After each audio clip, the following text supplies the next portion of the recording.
किसान और उसकी प्यारी गाय। बहुत समय पहले की बात है।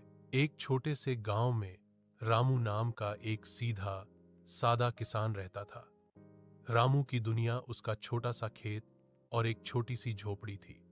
उसकी सबसे बड़ी दौलत और सबसे प्यारी साथी थी उसकी गाय, जिसका नाम उसने गौरी रखा था।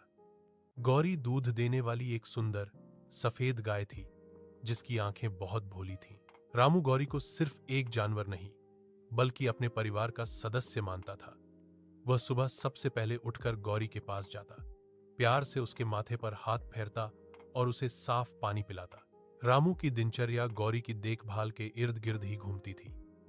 वह रोज सुबह ताही घास काटने दूर खेत पर जाता ताकि गौरी को सबसे अच्छी खुराक मिले। वह हर दिन गौरी के रहने की जगह गौशाला को साफ सुथरा रखता था ताकि वह आराम से रह सके। वह जानता था कि सफाई से ही गौरी स्वस्थ रहेगी। जब गौरी बीमार पड़ जाती तो रामू रात भर जागकर उसकी सेवा करता।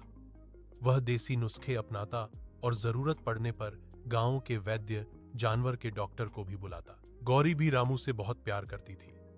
जब रामू खेत से थका हारा लौटता तो गौरी खुशी से रंभाती और अपनी गर्दन रामू के कंधे पर रख देती।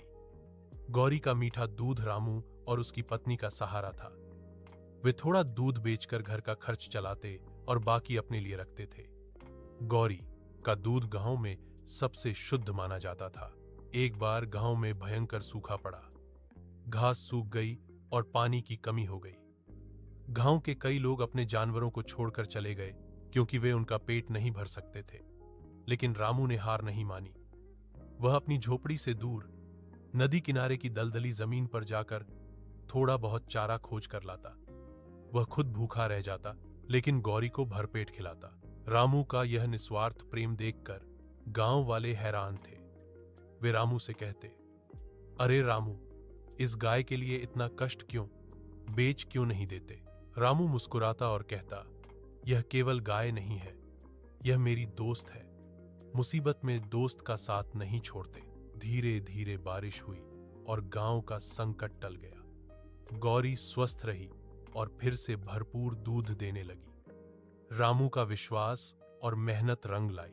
रामू ने यह सिद्ध कर दिया कि सच्ची सेवा और प्रेम का फल हमेशा मीठा होता है।